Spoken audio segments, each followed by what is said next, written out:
Today, we're diving into a really fascinating career. It's quite unique, actually. We're looking at Belina Gee, High Chief Tauyilili. You might know her internationally as the Pacific Diva. An incredible convergence. It's more than just one person's success story. It's really about how someone can take, profound personal experiences, survival even, mix it with some serious high-level governance skills, and then leverage the performing arts opera specifically to push for real systemic change. We're talking child protection, insurance, financial services, big, tough sector. Exactly. And our mission here is to sort of unpack that mechanism. How does it actually work? Right. Because it, as you said, fascinating. Almost a study in contradiction, but a very effective one. I mean, look at her titles. Advocacy producer, digital impact producer, safeguarding strategist, and then classically trained opera singer, founder of Pacific Diva World. It's quite the list. It is. And it kind of gives you a blueprint. It shows how lived experience, that hard-won wisdom, can be, well, almost weaponized when you combine it with institutional know-how. It's a shortcut, maybe, to understanding how creative passion fuels high-impact change. So she's not just someone affected by systems, she gets inside them. Precisely. She operates within the machinery of governance, but brings this powerful cultural voice, ensuring that the insights from trauma actually lead to tangible policy reform, actionable change. Okay, let's dig into that convergence model then. Starting with the arts seems right. The Pacific Diva concept, that's her public face, isn't it? That gave her international visibility. Absolutely. A recognized performer. And significantly, she holds that dignitary status, universal diplomat of arts and culture for the Philippines and the Pacific. That's not just an honorary title, is it? No, not at all. It signals cultural influence, soft power. And Pacific Diva World, the platform itself, it actually grew from something deeply personal. It was, believe it or not, part of her own healing from PTSD. Really? Post-traumatic stress disorder? Yes, which had apparently sidelined her from professional singing for a while. But here's the strategic pivot. That personal healing project quickly became something much bigger. How so? It evolved into this platform celebrating cultural diversity in the arts. She's known for deliberately centering Pacific and other culturally diverse narratives within classical forms like opera, challenging who gets seen, whose stories get told on the world stage. So she builds this powerful voice, this presence on stage. Then what happens when she directs that voice towards, say, institutional failures? You mentioned her newsletter. It sounds like a sharp contrast. It is, but it's connected. Yeah. Focuses relentlessly on dissecting structural violence, economic abuse, difficult truths. And the connection is? Storytelling. Yeah. Strategic and searing storytelling. The visibility and authenticity she builds as the Pacific Diva. That gives her the leverage, the political currency, if you like, to deliver these really hard-hitting critiques about injustice. So she's using the stage persona to open doors in, boardrooms and courtrooms? Yeah. Exactly. It's storytelling leveraged across all those spaces. When she speaks out, whether testifying in court or addressing a regulator, she's not just an individual survivor recounting a story. She's the Pacific Diva. Right. She's a recognized cultural figure. Her story can't be easily dismissed or, buried in paperwork. The aesthetic power of her arts platform amplifies the demand for legislative change, for regulatory teeth. It forces accountability from the inside. That makes sense. Which leads us nicely into the next part, how these personal battles, these survival stories, actually become legislative precedent, turning pain into policy. That's the core of it. Her advocacy is absolutely rooted in her own experiences, navigating judicial systems, surviving structural violence, confronting institutions that failed her.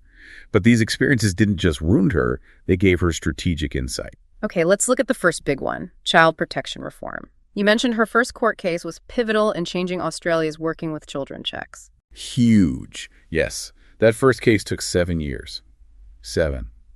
And the real challenge was getting the system to see risks beyond the obvious, beyond just schools. What kind of risks? Well, the policy expansion that her case drove brought in people like tutors, coaches, mentors.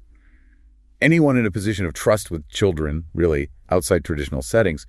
These roles were often overlooked by screening processes before. And getting that kind of change through must have been incredibly tough. Oh, absolutely. It takes immense persistence, gathering evidence, lobbying, especially when you're broadening the scope like that. And she didn't stop there. Straight into another court case, this one 8 years long, focusing on domestic violence and family law. That sounds utterly exhausting. It does.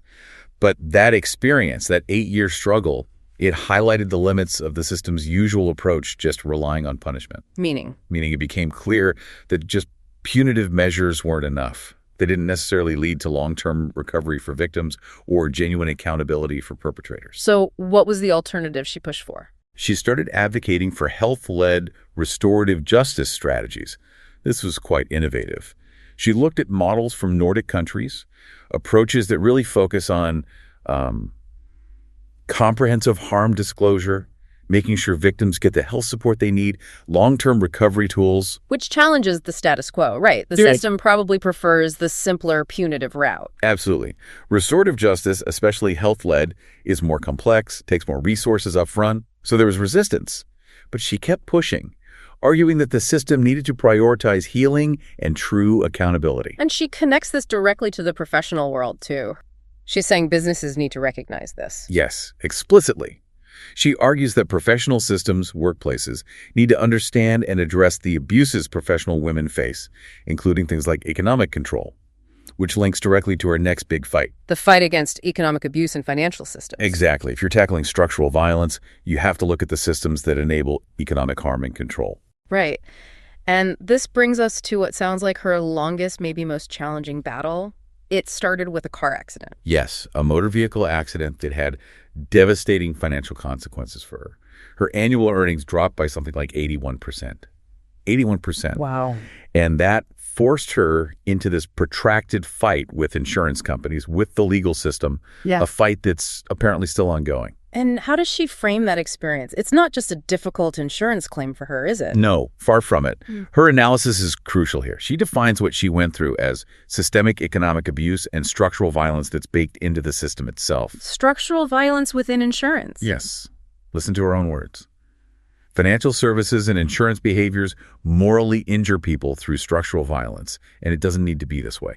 Morally injure. That's a powerful phrase. It gets at the sort of hidden cost, doesn't it? The psychological damage of fighting these huge impersonal systems when you're already hurt. It really does.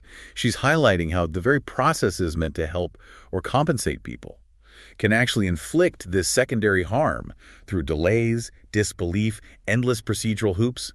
It's a form of violence. Which then led to a very specific, very public campaign, #2FingerEyeMe. What's the story behind that?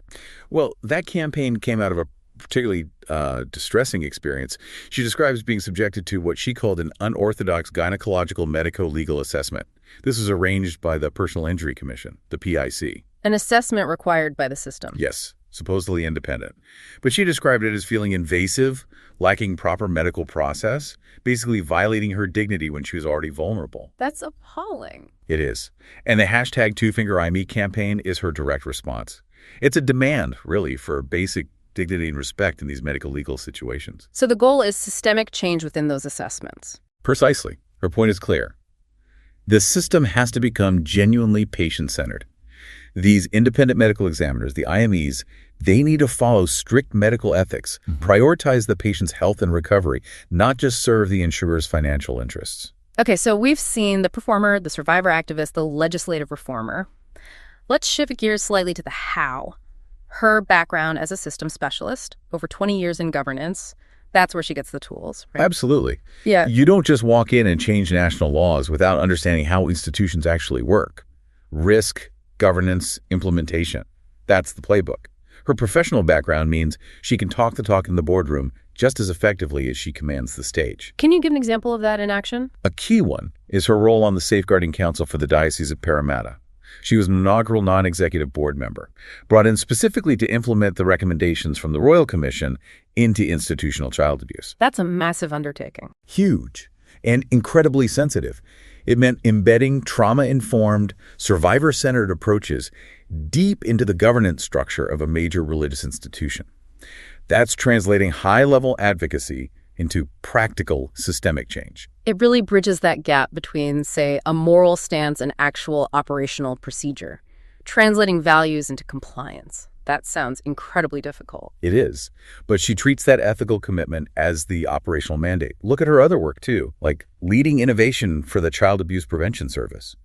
She developed the Safe Arrival program there, specifically helping migrant women facing domestic violence, and that work directly influenced child safety laws. And you also mentioned something about digital systems, risk management. Yes, implementing ISO 31000 compliant risk and governance systems at the Western Sydney Migrant Resource Center. ISO 31000, that's the international standard for risk management. So it shows her work isn't just based on passion, it's structured, rigorous. Exactly, it's auditable. She ensures the policy goals are backed by recognized governance standards. It adds that layer of credibility and, frankly, forces institutions to take it seriously on their own terms. And all this seems to come together in her personal philosophy of safeguarding, which she wrote about in the Safeguarding Way. Right. For her, safeguarding isn't just about ticking boxes or compliance checklists. It's much more profound. She defines it as this deep ethical commitment. To do what, exactly? To protect the dignity, rights, and well-being of all people, especially those who are vulnerable. And where does she ground that definition? She roots it right in the foundations of universal human rights, the UDHR, but also in spiritual values. She connects it to ideas like Christ consciousness, the wisdom of Yeshua and Miriam, and also the concept of tikkun olam. Tikkun olam. What does that mean in this context? How does it link to, say, risk management? Tikkun olam literally means repairing the world. That's not just a nice idea. It's the mandate behind her risk strategies. If a system is causing harm, if it's inflicting moral injury, it's broken. It needs repairing. So safeguarding becomes an active repair job. Yes. She calls it more than policy. It's a call to discipleship, a constant, courageous effort to take ethical action within the very systems where harm happens. It's radical, really. This paints a really comprehensive picture. Summing up, what we're really seeing is this incredibly effective model where the visibility and passion of performing arts amplify stories that demand change. Real structural change in these huge entrenched systems, legal, financial, even religious. Absolutely. Her career is powerful proof that lived experience, that wisdom gained through hardship, isn't just a story. When you combine it strategically with high-level governance skills, it becomes maybe the most potent force for driving ethical innovation within systems. She took all these different parts of her life, the trauma, the art, the professional skills, and refused to keep them separate. Made them into this single engine for reform. Yeah. It's truly remarkable. She essentially took past pain and leveraged it to mandate future change in law and corporate behavior. Which really brings up a question for you, the listener, doesn't it? If someone can transform personal trauma and healing into a platform that changes national laws, that challenges huge corporations, well, what systemic injustice might you be seeing, maybe overlooking, in your own work, your industry, your community? Something that needs that same kind of courageous, multifaceted advocacy. Exactly. Advocacy that brings together all of your unique skills and experiences, that synergy, finding that integrated power. It's definitely something worth thinking about for whatever you tackle next.